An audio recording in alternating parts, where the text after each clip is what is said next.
एक बार नारद जी ने भगवान विष्णु से प्रश्न किया, प्रभु, आपके भक्त प्रायः गरीब क्यों होते हैं? वे जीवन में इतनी कष्टमय स्थिति में क्यों रहते हैं, जबकि आपके निंदक और अधर्मी व्यक्ति धन संपत्ति में संपन्न होते हैं? भगवान श्री हरि मुस्कुराए और बोले, नारद, मेरी कृपा और लीला को समझना बहुत कठिन है। इसे समझने के लिए तुम्हें मेरे साथ पृथ्वी पर चलना होगा। इतना कहकर भगवान श्री हरि और नारद मुनि साधु वेश में पृथ्वी पर आए।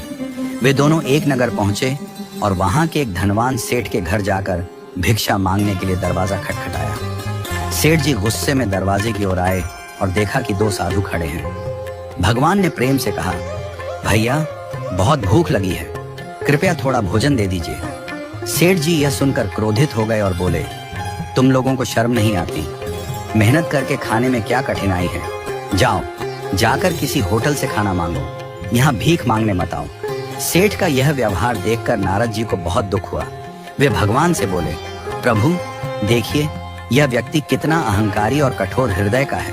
वह न केवल आपको पहचानने में असमर्थ रहा, बल्कि आपको अपमानित भी कर रहा है। ऐसे व्यक्ति को तो दंड मिलना चाहिए। कृपया इसे कोई अभिशाप दीजिए। भगवान मुस्कुराए और बोले, नारद, मेरी लीला अपरंपार है। देखो, मैं इसे अभिशाप नहीं बल्कि आशीर्वाद देता हूँ। यह कहकर भगवान ने सेठ को और अधिक धन संपत्ति बढ़ाने का वरदान दे दिया। नारद जी यह देखकर चकित रह गए। उन्होंने सोचा कि जो व्यक्ति भगवान की निंदा कर रहा था, उसे तो और अधिक धन का वरदान मिल गया, लेकिन आगे जो हुआ वह और भी रहस्यमय था। इसके बाद भगवान और नारद मुनि नगर के बाहर एक वृद्धा के छोटे से झोंपड़े के पास पहुंचे। वह वृद्धा अत्यंत गरीब थी और उसकी संपत्ति केवल एक गाय थी, जिससे वह अपना जीवन यापन करती थी। भगवान ने वहां भी भिक्षा मांगी। माए, बहुत भूख लगी है, क्या हमें कुछ खाने को मिलेगा? वृद्धा अपने झोपड़े से बाहर आई और आनंदित होकर बोली, प्रभु, मेरे पास आपके लिए देने को बहुत कुछ तो नहीं है, लेकिन जो भी है वह आपका ही दिया हुआ है। कृपया इसे स्वीकार करें। यह कहकर वृद्धा झटपट अंदर गई और अपनी गाय का ताजा दूध निकालकर 2 कटोरे में ले आई। उसने बड़े प्रेम और श्रद्धा से भगवान और नारद जी को वह दूध अर्पित किया। भगवान ने प्रेम पूर्वक दूध ग्रहण किया और वृद्धा को आशीर्वाद दिया। नारद जी यह देखकर प्रसन्न हुए और बोले, प्रभु, ये देखिए, यह भक्त आपको कितने प्रेम से भोग अर्पित कर रही है।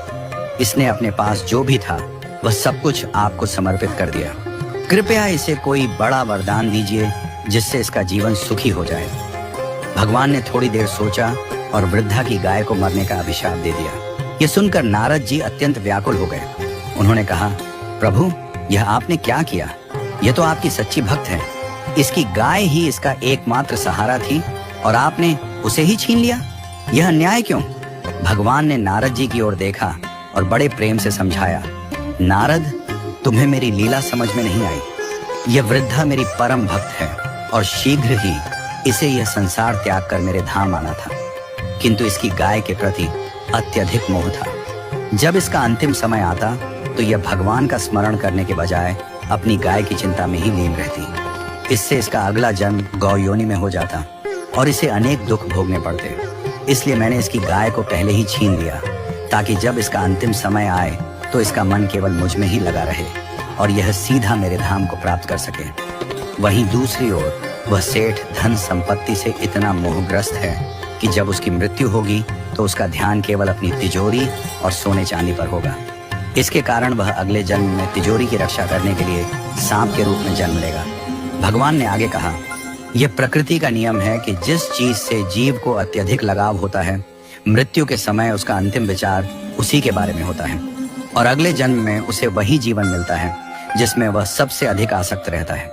इसलिए मनुष्य को अपने जीवन में मोह माया से ऊपर उठकर केवल ईश्वर का स्मरण करना चाहिए।